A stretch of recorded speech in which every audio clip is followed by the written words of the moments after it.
Hello, everybody.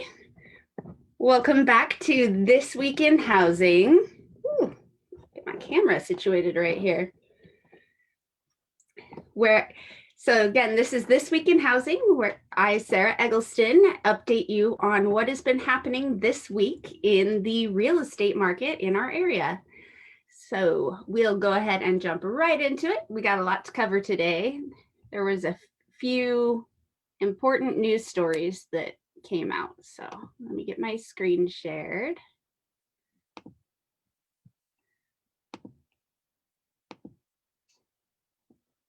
All right. So for This Week in Housing, I do this every Friday at 3. So make sure to like, subscribe wherever you're watching this.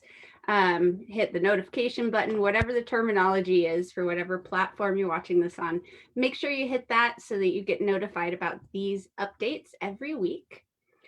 So we'll start out with our Seattle Seahawks. Last week, they got a nail-biting ending to the game, and they came out with another win. So 5-0, that is record-breaking for the Seahawks. So woohoo, go Hawks. This is a very strange year in sports. So I'm really glad that we're pulling through.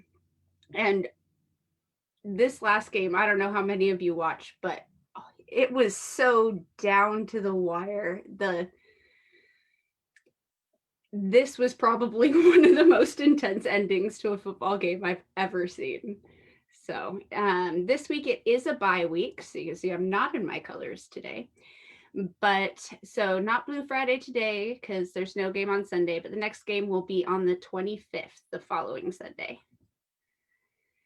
So in news, phase 1.5 counties have moved to phase 2.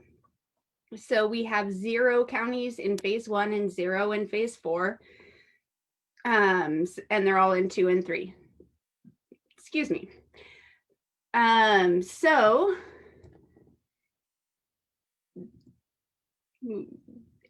Also related to the coronavirus pandemic, the Inslee extended the eviction moratorium for until December 31st.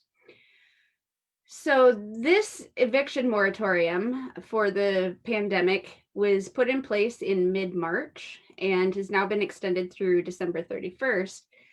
But back in February, City Council okayed a ban, and Mayor Durkin put it into law, a ban on evictions. So this was a wintertime ban on evictions from December 1st to March 1st. And this is a recurring thing every year. So the fact that Inslee put the eviction moratorium on till December 31st means that at least in the Seattle area, there will be an eviction moratorium until March 1st because of the whole winter moratorium that was already in place. They will now have that continue on from where we are. So those tenants in Seattle could possibly have been, by next March, they could possibly have been living in their homes, not paying rent for almost a year. Hopefully that's not the case because they are still, they still owe that money, and there's programs and things to help, but yeah, there's just a lot going on with this, and there's a bunch of landlords have gotten together and they have a lawsuit going. So this will be an interesting story to follow as we get into winter. So last week on the mortgage rates, we had little change from the week before, and we were at 2.87 for the 30-year. This week we were at 2.81, which puts us into 10th time this year is our record low. This is our 10th record low this year for mortgage rates.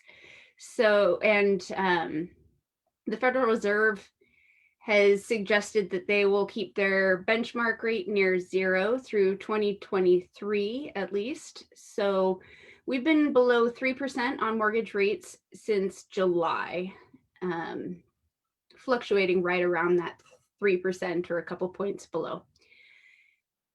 And lenders have also tightened their credit standards. And so there may be another obstacle for buyers there. But yeah, as far as rates are really great for buyers right now. But the demand is lacking, and lenders of credit tightened their credit standards, excuse me, on their clients. So it'll buyers have some good news, some bad news. Buyers are still getting homes, but there are some that are struggling.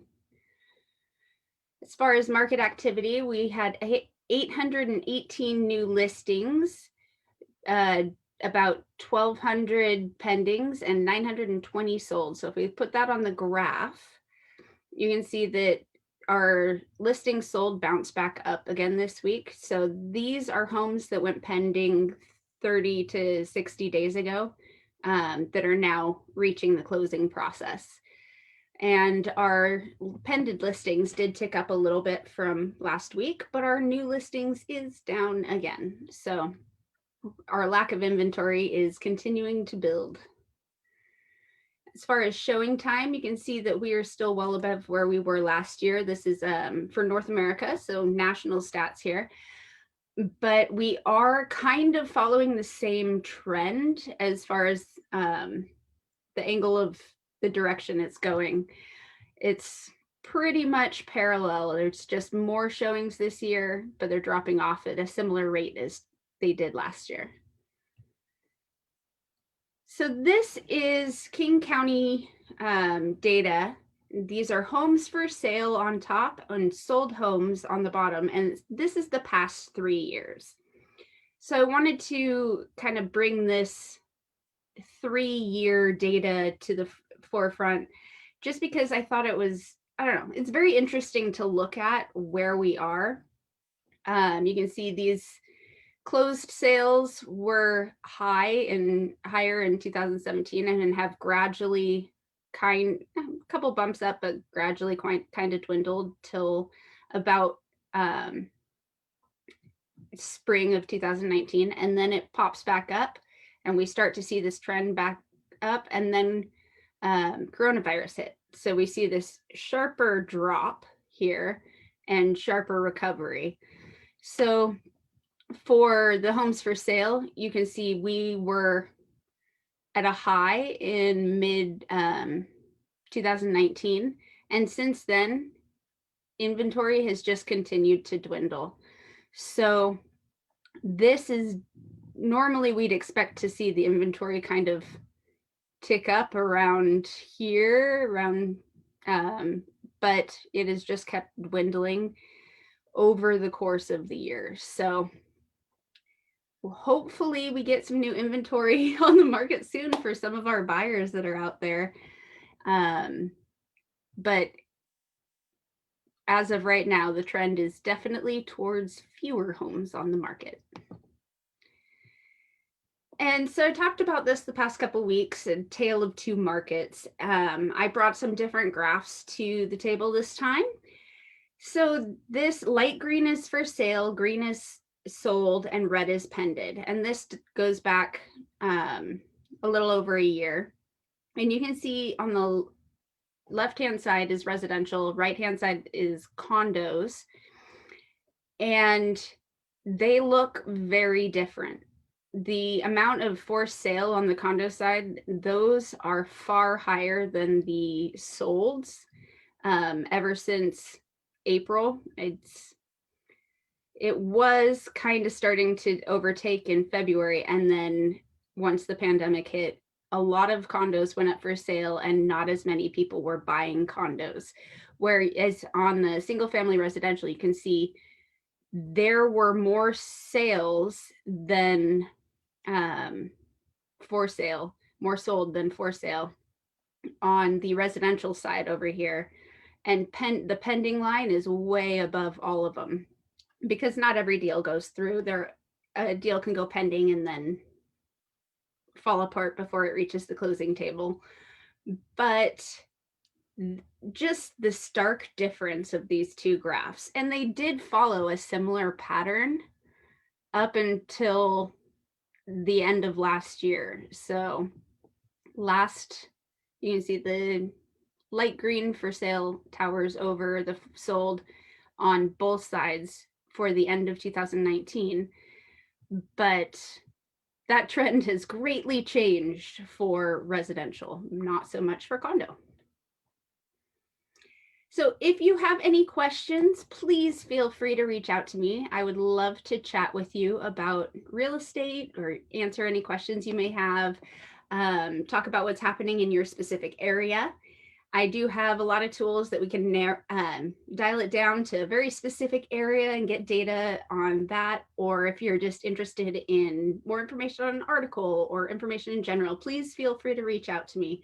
I am here to help you. So that is the conclusion of This Week in Housing. I will be back here again next week on Friday at 3 p.m. So I hope you'll join me next week. Have a fantastic week, and I will see you on Friday.